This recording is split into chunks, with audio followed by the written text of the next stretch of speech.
Hi, my name is Nomalanga Mhlauli-Moses with SuccessfulBlackWoman.com. This is my good friend Shaquita Graham with LovingTheBlackMan.com. And today we're attacking a topic that comes up a lot.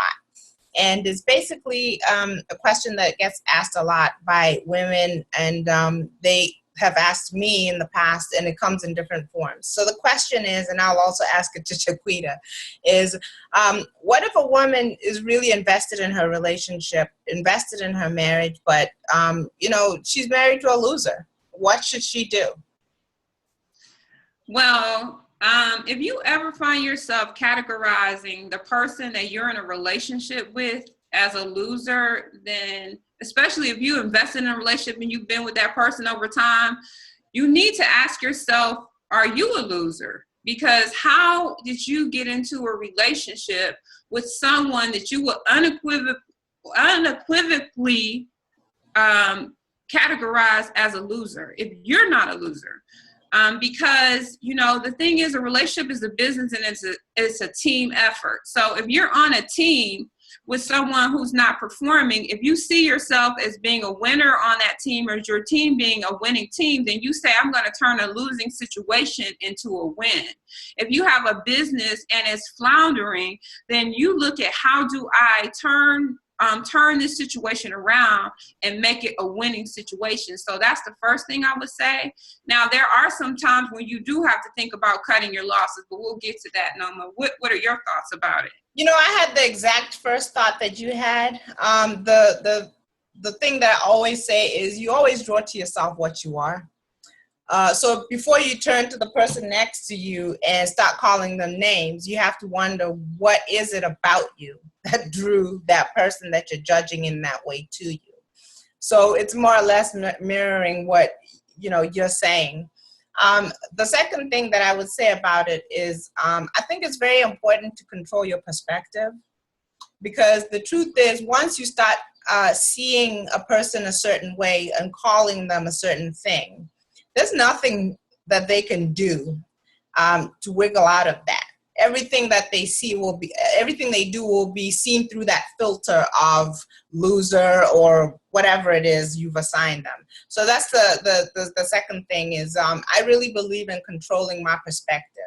And I've said it before. One of the things that I have committed to in terms of me and who I am as a person is I will not in any way use my thoughts, I will not use my mouth or my actions to destroy a Black man or a Black family or the Black community.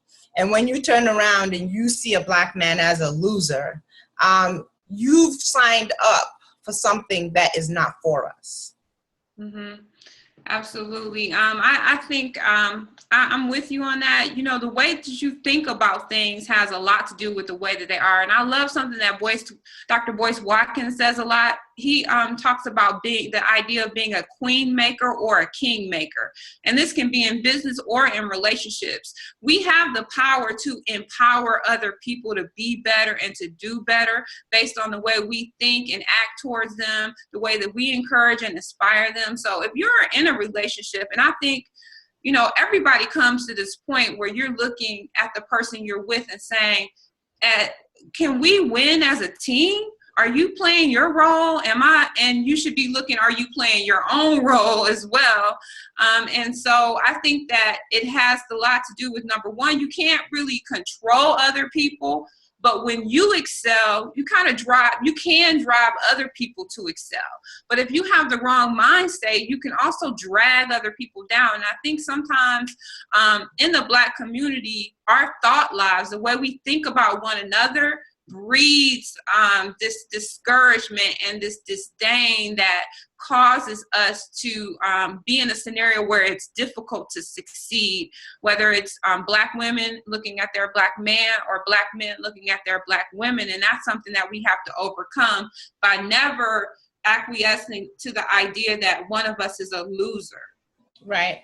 I do, it would be irresponsible of us to try and just pretend like nothing is ever so extremely wrong that you have to separate yourself from a situation.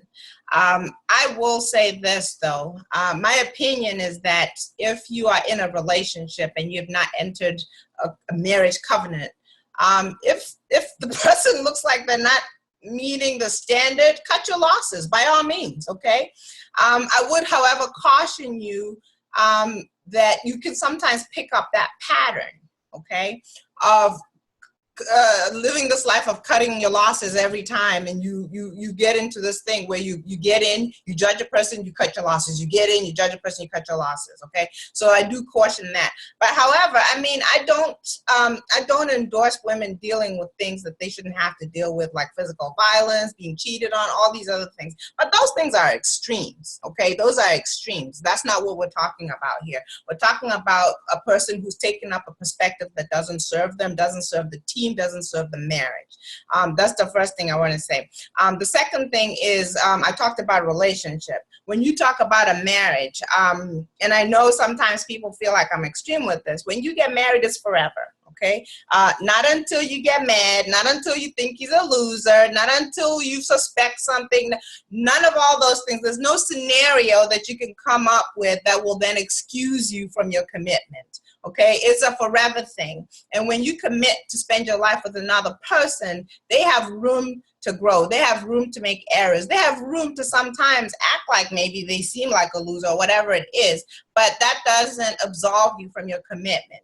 And the more important thing to do, which is what Shaquita alluded to, is to focus on yourself. And the funny thing about when you focus about yourself and your own personal development is you can inspire, you can encourage, you can affect, you can even just be a good role model to a person if they're going through a phase or a time where maybe they're not doing their best. And if you focus on yourself, you'll soon find that when you look up, you might see something different. Yeah, be careful with that. Be careful with just putting that, slapping that title of loser on somebody, because somebody who's a loser with you, then get somebody else and be a winner. So a lot of times it has to do with how you, and this is for men and women. I mean, people have talked about Jennifer Hudson and her weight and all of that, and she's with a guy who's very athletic, and now she has this beautiful shape and form, and she's talented. So, you know, that's an example. And I think what you were talking about as far as, you know, relationship, how you get into the relationship means everything. And it's kind of like with getting into a cold pool. You got to dip your toe in.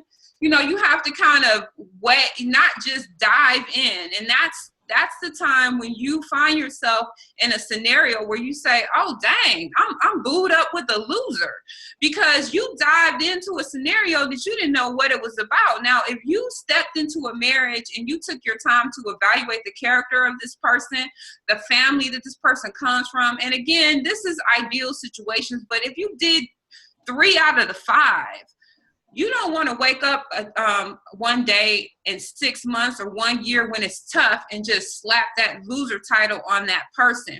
Or when things are not quite going right, you call them a loser. Or if you are in a relationship where maybe you're not married and you had a child with this person and you guys are trying to co-parent, and because you're not together, you want to just call that person a loser no matter how hard they're trying. We see that with the baby mamas, even with the baby daddies. Okay, because the person's not with you doesn't mean they're a loser if they're still trying to be a father or they're still trying to be a mother. So I think those are a lot of the different scenarios from one extreme to the other that we see when people want to give up on relationships and give up on people and not believe that they can, you know, do better or be everything they might dream of.